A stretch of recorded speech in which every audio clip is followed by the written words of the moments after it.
Welcome into Wyatt Zang's college football show for episode number 60. And man, we could start the show with talk about North Carolina. We could start the show going a million different directions. I got 60 topics on this little sticky note here, but I'm going to tell you what we're going to talk about. We're going to talk about the biggest college football unknowns. What are the biggest things in college football that are just straight up unknowns for 2026? We're going to hit the latest fall camp intel. We're going to talk about the biggest sleepers to crash the college football playoff field. We're going to hit the coaches poll. We're going to break that down. We're also going to hit bold things that could happen in college football in 2026. College football is close, guys. College football is right upon us. Fall camp is going on. We are so close. We are so close to spotting the ball for week one, and I cannot wait to break down those week one games. But first, we got fall camp intel. We're going to jump into that first. Latest 2026 fall camp intel in college football. Starting off in Georgia. Down in Georgia in Athens. The early reports for Georgia are Nate Frazier is the highlight of this offense. That was no shocker to me. That was no shocker probably to everyone watching this video. Nate Frazier is going to be the best running back in the SEC. Contending for it at least, because you have Jaden Baugh and you have Quan Lacey that are in the SEC as well.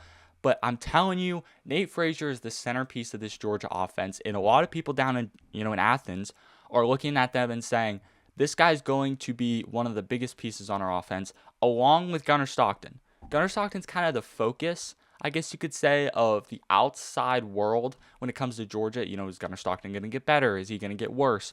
What is the feel on Gunnar Stockton? What I'm watching in spring, my biggest spring question is the wide receiver room.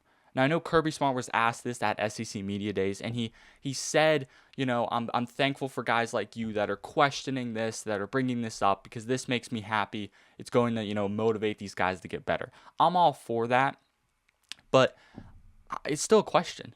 Will a wide receiver one emerge? Is it Landon Humphreys? Is it Isaiah Canyon?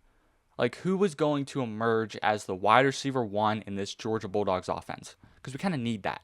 That's something that we need to know heading into 2026. Because if there's not a wide receiver number one, are we looking at, tight end Lawson Lucky as kind of the centerpiece of this receiving room, this pass catcher room? Because that's a tight end. I know Georgia's had a lot of good tight ends in the past with Brock Bowers and Oscar Delp. I know there's been loaded receiver rooms in the past. But the more you look at this, the more you say, do we really want to rely on a tight end? Do we really want to rely on that? It'd be nice to have some receivers, because Gunnar Stockton, a quarterback is going to, if you have a good quarterback, an excellent quarterback, they're going to make receivers good. They're going to throw the ball to where only the receivers get the ball, and it's just going to make receivers look good.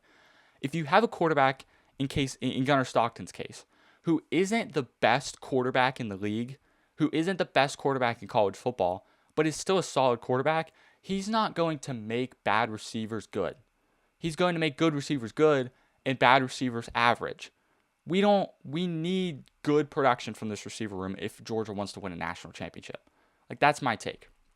The coaches praised the defense, the physicality, the speed. A lot of coaches and just people that have seen fall camp and heard are praising this defense for the physicality, which is what you see in a Georgia defense most likely, and the speed. So Georgia's defense looks like a vintage Georgia defense. The offense is a different question.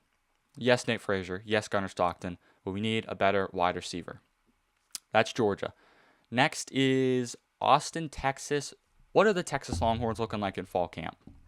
Well, the focus, it's all eyes on Arch. All eyes on Arch at this point. That's the focus. Everyone's looking at Arch Manning and saying, what is he going to be in 2026? Is he going to be better than he was the past 2 years? Is he going to elevate? Or I guess the past 1 year, because he's only been starting for a year. Is he going to elevate his play? Is he going to be, the best quarterback in the SEC, top 3 in college football, a Heisman finalist? All these people are asking these questions. And I need to know them too, because these are questions that rely on how Texas is going to do as a team.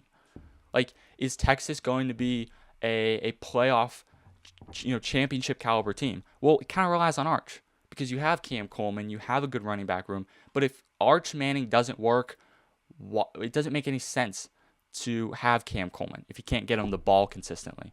So Arch Manning's kind of been the focus there. The offensive line is looking good. There is a few position battles. The left guard, there's still a position battle going on with the left guard between Lawrence Seymour, Jaden Chapman, and Devin Coleman. Those three are all really solid offensive linemen. There's a big battle going on between them. Not sure who's going to kind of take over. Not sure who's going to win that job right now. The depth at offensive line is looking good. Trevor Gooseby is the highlight of this team. You got Brandon Baker, Connor Robertson, like all these offensive linemen that I'm naming. A lot of people don't know who they are. They're going to be key playmakers or key I guess playmakers because they're gonna help guys like Arch stay protected in the running back room, which is another thing. The running back room.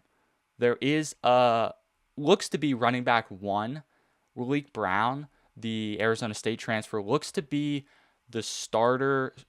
Hollywood Smothers is a co-starter. Like he's listed as the co-starter, so there's really no like you're running back 1 and Hollywood Smothers is running back 2. It's kind of like co-starter, but I would say Malik Brown is the main focus there as of right now. Like that's the intel that I'm getting and that I'm seeing out of fall camp. So that's Texas. Texas is looking like a solid team. Again, they're looking like a team that's going to contend in college football. They're looking like a team that's going to be a top team.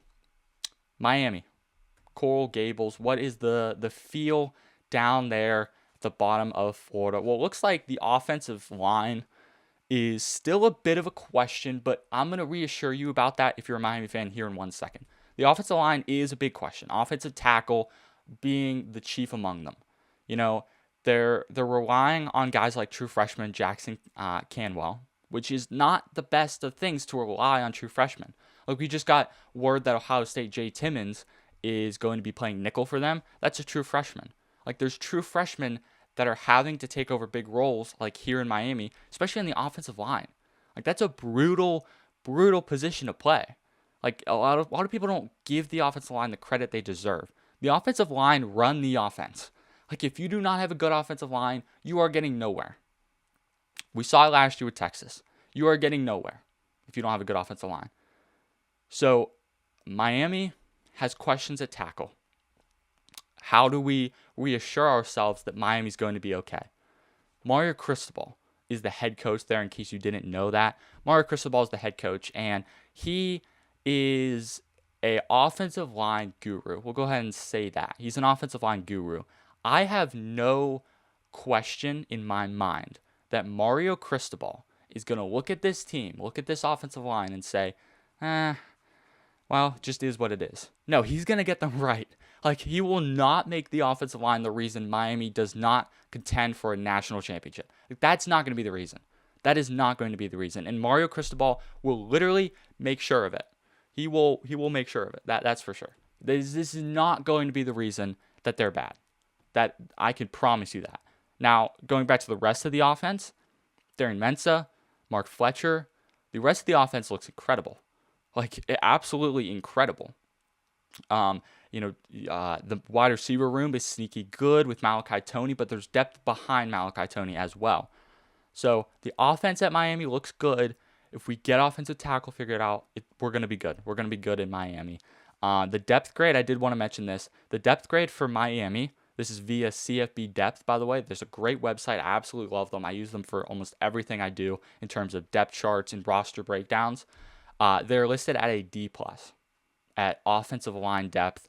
So I'm not, as hyped about Miami's offensive line, but I'm reassured that they're at least going to be B+ or better with Mario Cristobal there. So that's Miami. Next is USC. USC was one of the first to start fall camp, July 31st. I'm going to say this. They really needed it. Like, USC needs all the fall camp they can get. All due respect, by the way. All due respect to USC, to Lincoln Riley, all due respect. But I will say that they need it. They need it because there is not there's no, USC is not a team where you can just look at them and say, they'll be all right. They'll be good. Like they're they're not a team that it's just, like a sure thing. Like Ohio State, sure thing. Georgia, sure thing.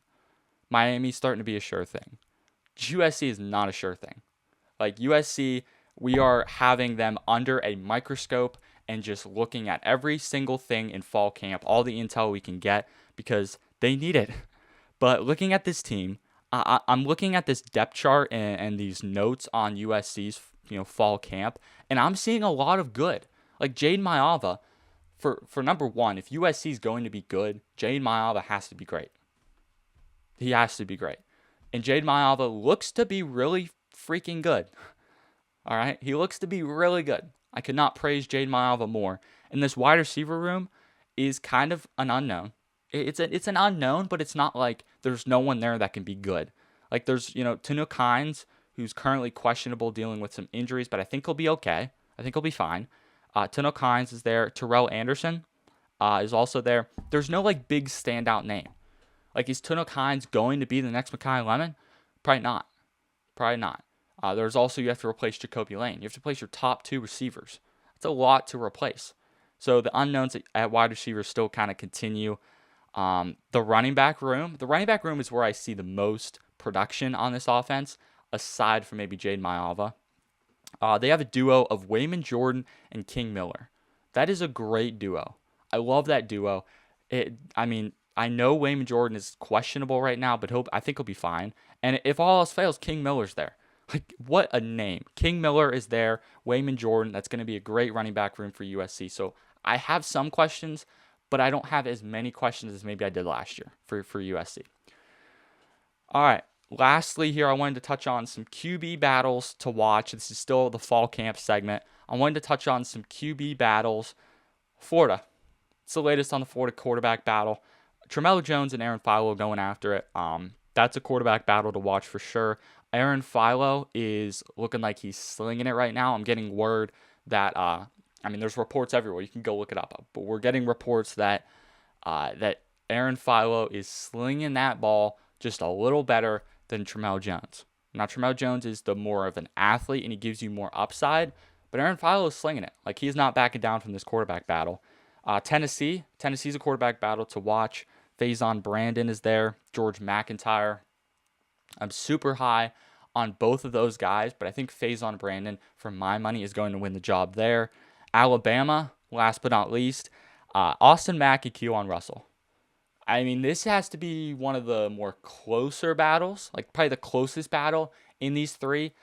Like I said last week, my money is on Keon Russell right now, just because I think he has the more talent and the more upside, but Austin Mack has the experience. So I honestly have no idea who's going to win that job, but I would say Keon Russell. Another thing is the pattern. The pattern of these quarterback battles on this sheet of paper is all young guys. Like, you look at this, Florida, Tramelo Jones, young guy, versus Tennessee, Faison Brandon, young guy. Alabama, Keon Russell, young guy. So there's a lot of young guys that are fighting for position battles. There's really no veteran position battles going on, which makes sense. Like, it makes sense. But that's my take on the latest 2026 fall camp intel. Make sure you guys are subscribed to the channel as we bring you fall camp intel until the games kick off for 2026. Fall camp is coming. College football is coming. It is upon us, and I cannot wait. Oh boy. I have a stack of papers here that for my notes, and I just the next piece of paper it's something that is just crazy. I cannot believe I'm about to talk about this. Arian Carter. Any of you guys know that name? The Tennessee player, Tennessee suspended player. I can't believe I'm talking about this right now. This is one of the dumbest things that you're going to ever hear. This is one of the dumbest things that I have to talk about. Arian Carter has been suspended for buying a $450 plane ticket to an NFL scouting event last year because he was going to go to the draft, decided not to go to the draft, decided to come back to Tennessee, and now he's being suspended. What are we talking about? Like, What are we talking about? The crazy thing is that it was originally a, I lost my train of thought because I got a call. It was originally a 3-game suspension, which is kind of crazy, like a full 3-game suspension. But Tennessee appealed this, and the NCAA said, okay. Tennessee's like, this is stupid, which it is. They appealed it, and now they're looking at it and saying, okay, we'll bring it down to 2 games. We'll bring it down to 2 games. What? What? This is insane. So my guess here is that Tennessee is going to most likely appeal again. That'd be my guess. I would say, and you know what? If this doesn't get revoked, like this suspension doesn't get revoked, if I was Tennessee, I'm going to tell you what I would do. I would just play him and see what happens. Like, what is going to be the penalty? Like, the NCAA is not going to do anything. The NCAA is barely an organization. They're literally 4 letters. The NCAA looked around and said, hey, we got nothing to do. Why don't we suspend this guy? We're going to suspend him because, hey, we got nothing to do, and that sounds fun. The NCAA is, at this point, such a joke, and I hate to talk about this because I hate to talk about things like this because it's stupid. Like, it's stupid. It's stupid that the NCAA does this. It's stupid that we have to talk about this.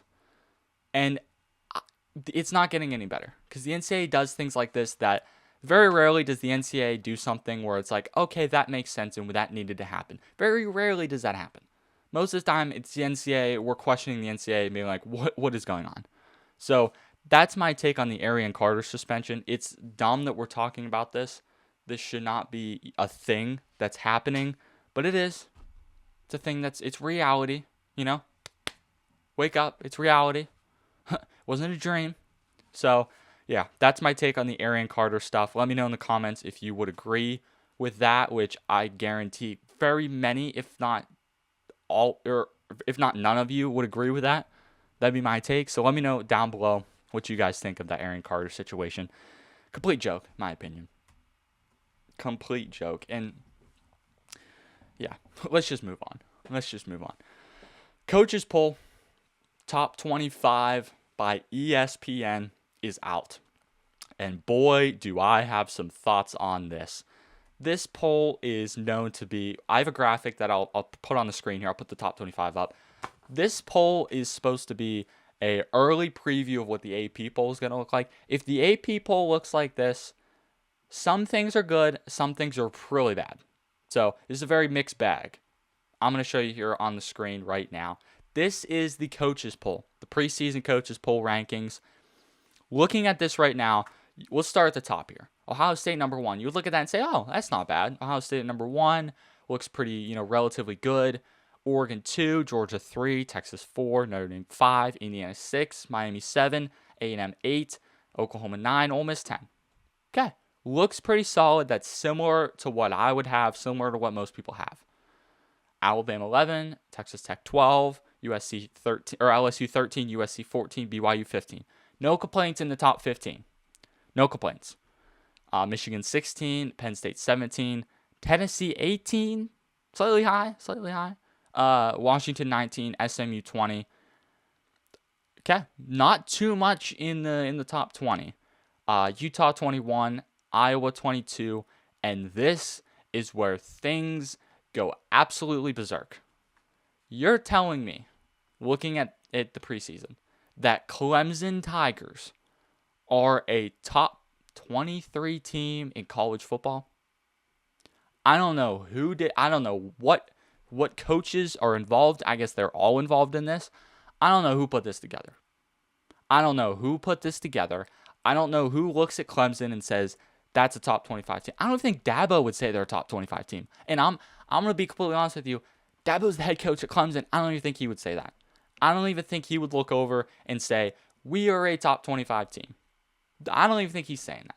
And the fact that these coaches are saying that is kind of crazy. I get it. There's a lot of respect for Dabo in the room. I get it. Dabo and Clemson have done it for so long. Why are they at 23?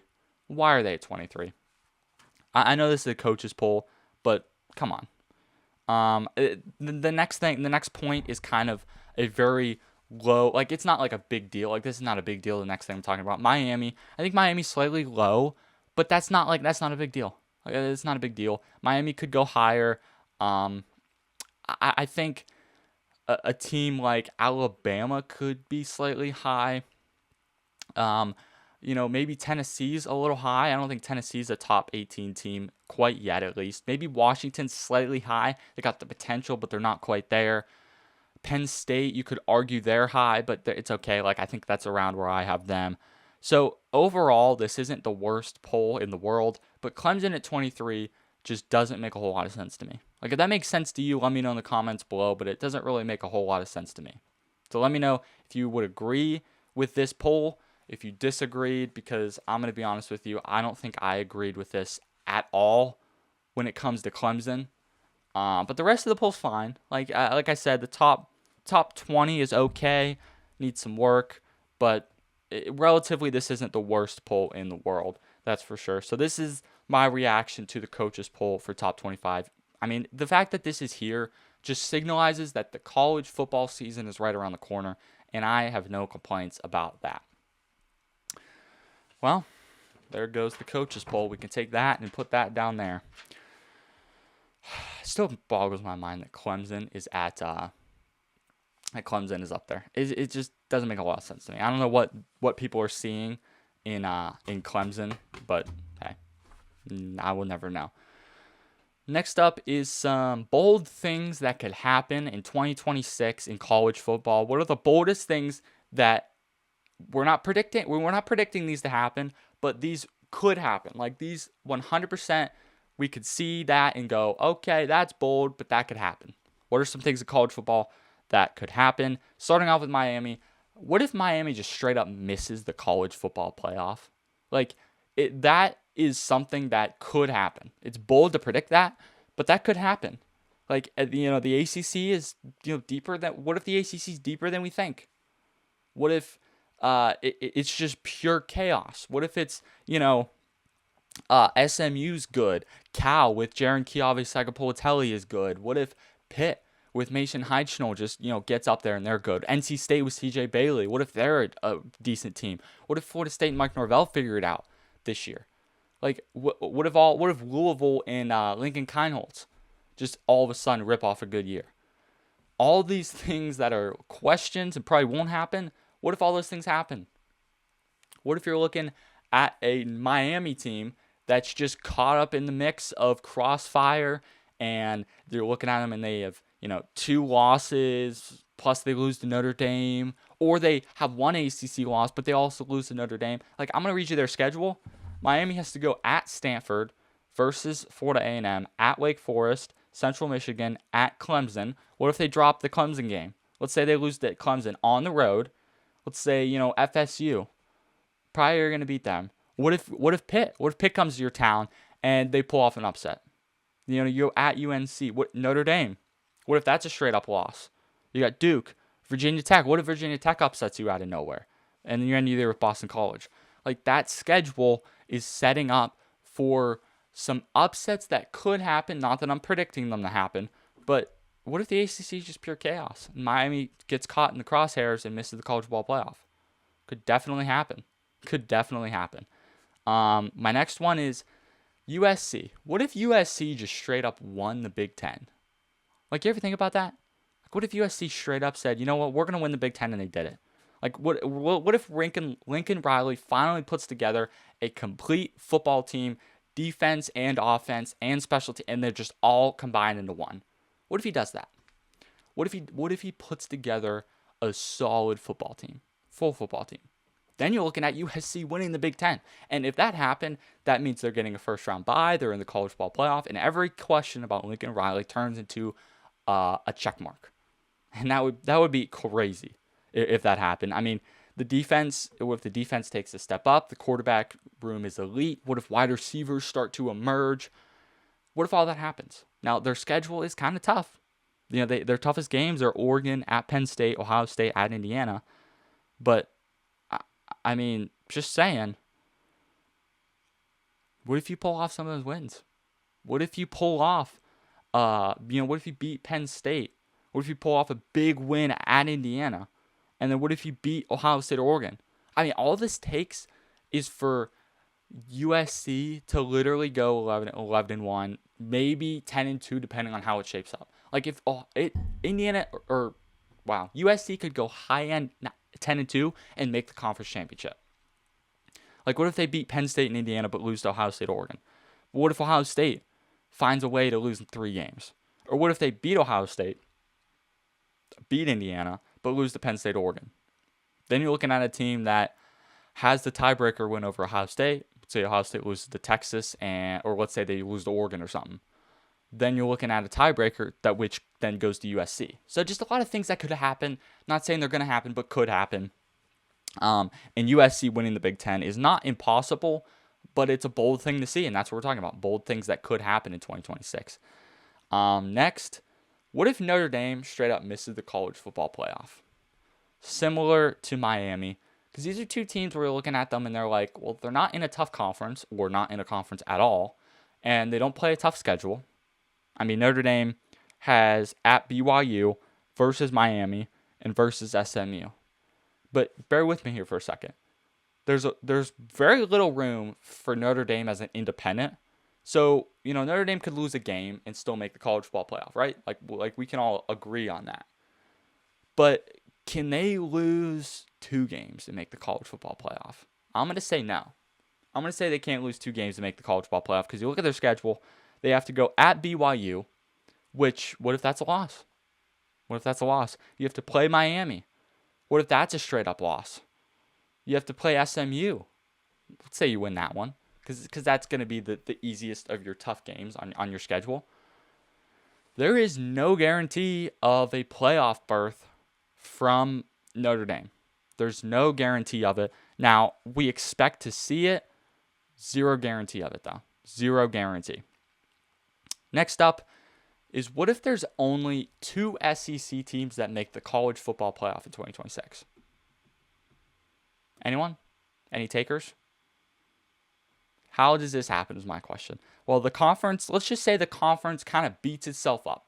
It beats itself up into a ball, and there's just a bunch of, 9-win teams. Let's say Ole Miss is 9 wins, Oklahoma's 9 wins, Alabama's 9 wins, LSU's 9 wins, A&M is 9 wins. Let's say Georgia and Texas are 10 wins. There's only 2 teams that are above. Well, then you're looking at it and saying, well, we're not going to put, if we put one SEC 9-win team in, all the other 9-win teams are going to say, what about us? So, what if the committee says, okay, we'll just put the conference champion and we'll put the conference runner-up in there? Could happen. Could happen.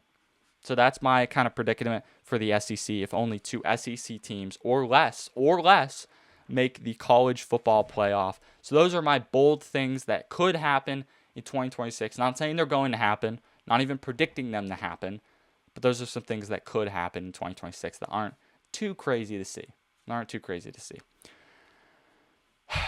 Next up, we got some unknowns in college football, and then we finish up with some biggest sleeper teams to make the college football playoff.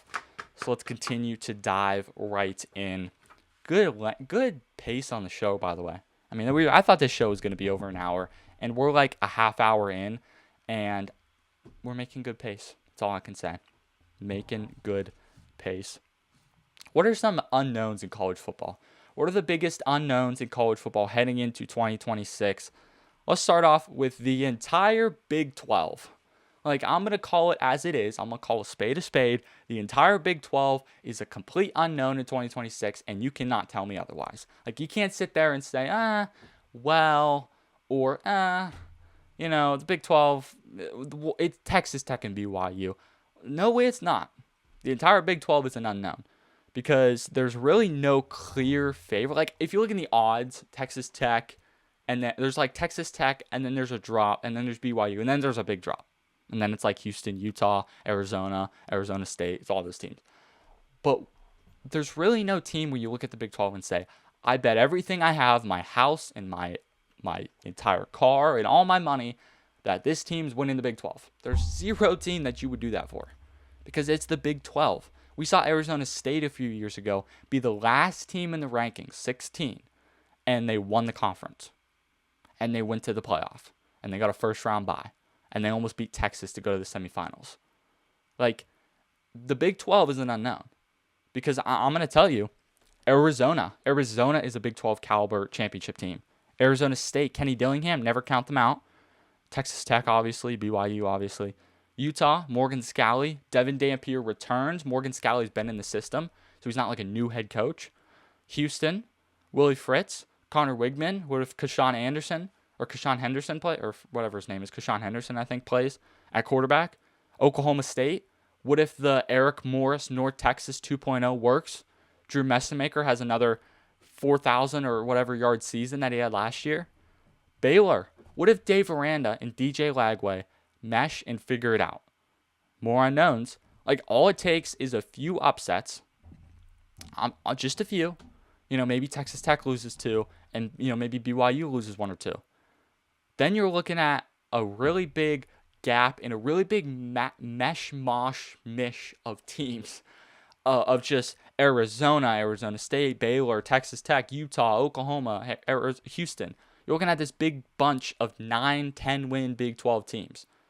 And, man, it's going to get muddy in the Big 12. And that's why I love college football, and that's why I love the Big 12, because it's just a mess, and I love it. I love it. Next unknown, Arch Manning. Just straight up Arch Manning. Like, I hate to do this to certain players and teams, but straight up Arch Manning is an unknown. Like, what is not an unknown? Talent. Talent's there.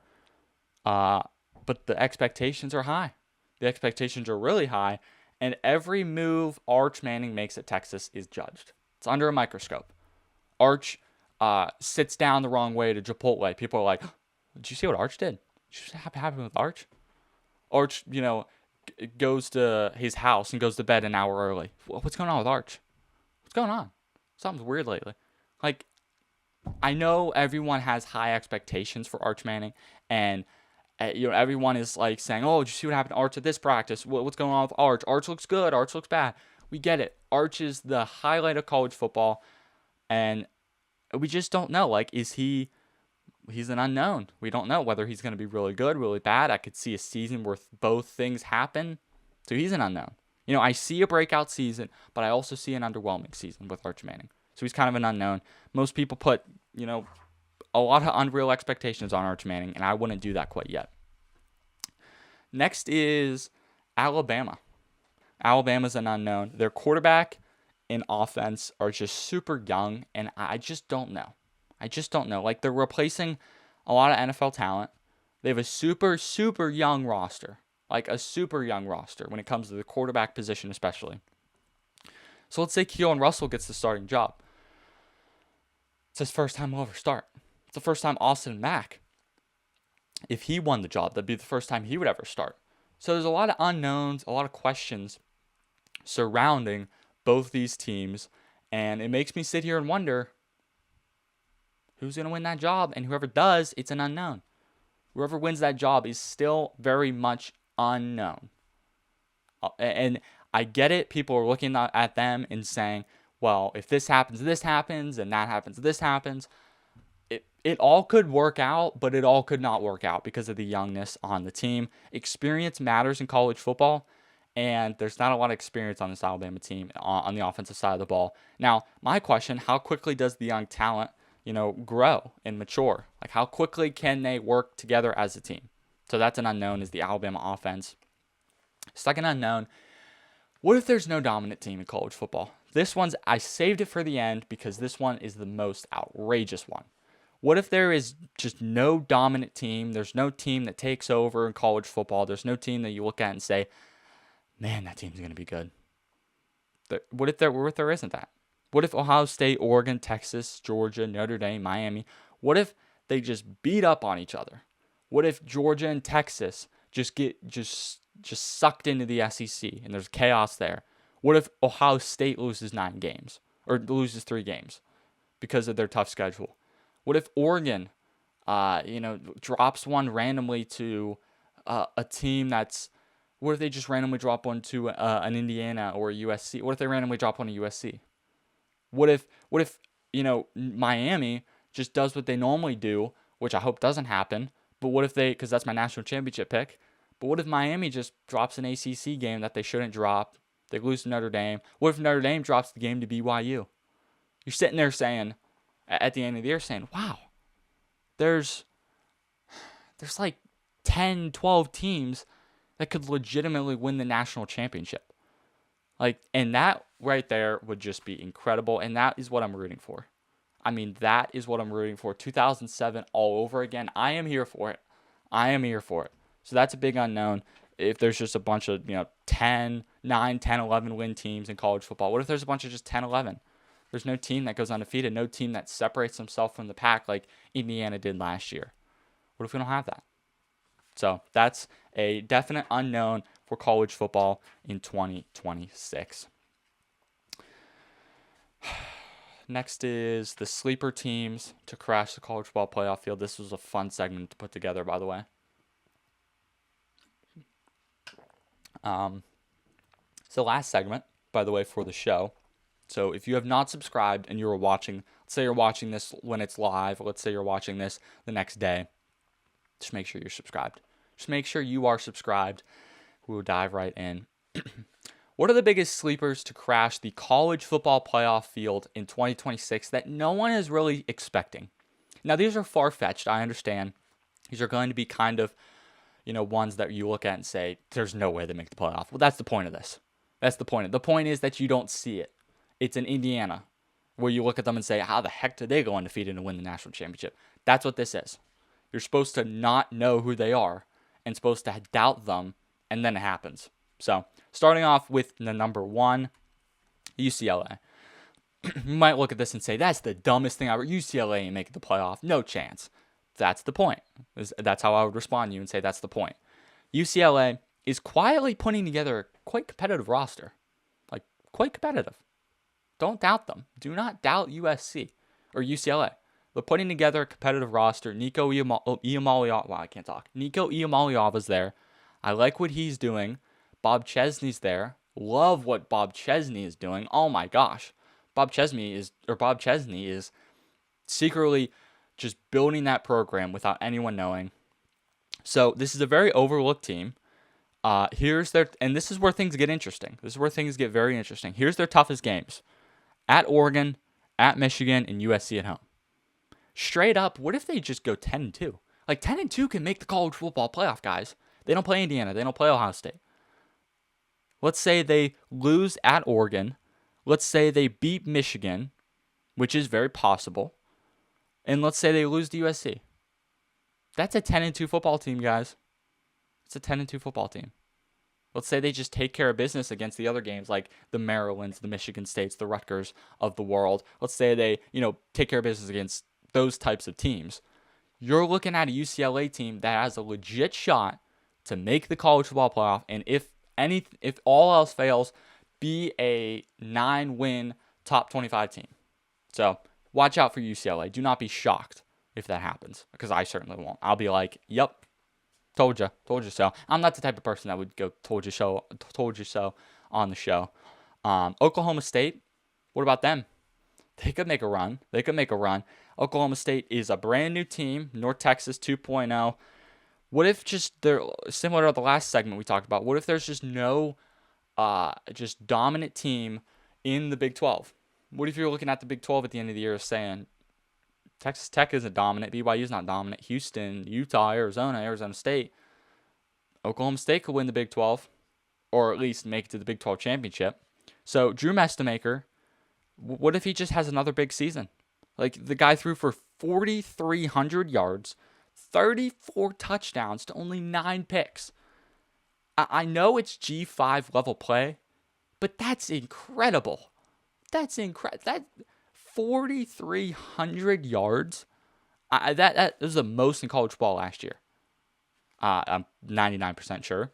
So you bring in Drew Mestemaker. You bring in Caleb Hawkins, the running back, who was his running back from North Texas, who was really good.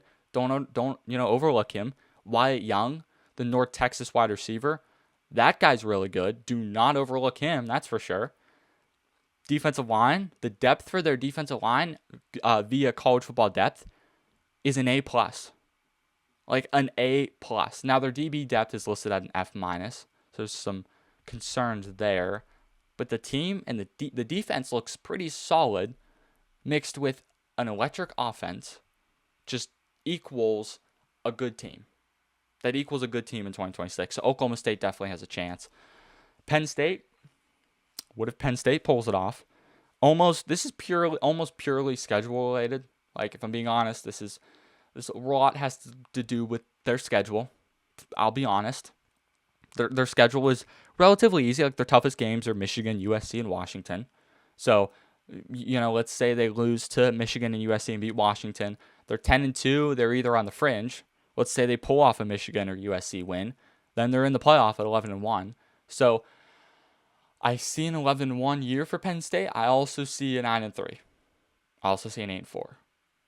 So, there's a lot of variables with Penn State, but they're a team where if they made it, you'd be like, okay, that checks more than UCLA and Oklahoma State. So Penn State has a better chance of making it than these other two teams do. Last two teams here. Tennessee. What if Tennessee just straight up does it?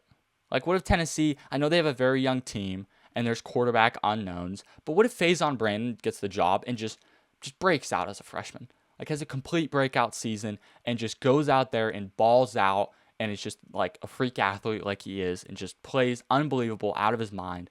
What if that happens? Like, I don't doubt that he has that potential.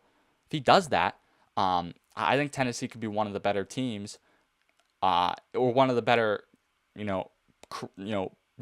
I guess, how do I want to word this? One of the better surprises in college football in the SEC that could break out. So I think Tennessee qualifies here. What if the Jim Knowles defense works mixed with Josh Heupel's offense? That's a good duo.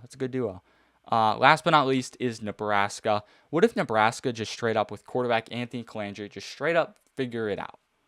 Like, what if they straight up figure it out? I know their toughest games are versus Indiana, at Oregon, and versus Ohio State. Those are tough games, the top three teams in the Big Ten. But I'm going to be honest, they should be 5-0 when they go at Indiana. What if the momentum helps them beat Indiana? And maybe they lose at Oregon and Ohio State and they're 10-2. That could be a playoff team. They have the games against Washington, Illinois, and Iowa that they would have to win. Those are 50-50 games that they would have to pull off. Nebraska's tougher to see than even UCLA is, but there's definitely a chance. Like, the deepest wide receiver room that Matt Rhule has had at Nebraska, like, he has it this year. Now, I know they lost running back Emmett Johnson, but just saying. There's a chance. You're telling me there's a chance? Yes, I am. So, Nebraska fans, Nebraska definitely has a chance to make a push to be a sleeper team to crash the college ball playoff field. I appreciate you guys for watching. That is not only the segment, but that is the show. Appreciate you guys for watching, and I hope you guys enjoyed. As I said, we will be back here Sunday for another episode of Wyatt Zang's College Football Show. I wanted to remind you real quick, before we get out of here. My hair is falling down. It's kind of annoying. Before we get out of here, I wanted to remind you, Sunday night, we are going to do some team. I'm not going to spoil what we have coming Sunday night, but Sunday night we got another show. But at the, all throughout the show, we're going to be inserting your guys' mailbag questions. We already have 3 questions that have been submitted, that have been answered, or that have been submitted that I will answer on the Sunday show. And I love those questions. So if you want to submit a question, comment down below on this video or any video. Or if you want to be professional, go to the community poll tab, scroll down until you see a little message that says, like, Sunday show, there's room for some mailbag episodes or some mailbag questions. Just go there or go in the comments of this video. Appreciate you guys for watching. Make sure you guys are subscribed. Just click the subscribe button, click the like button, and I thank you guys for watching. The college football season is right around the corner. We are, I don't even know at this point, 2-3 weeks away from college football week 1 kicking off. I cannot wait. So we'll see you guys then. Hope you guys have a great rest of your week and start to your weekend. And God bless.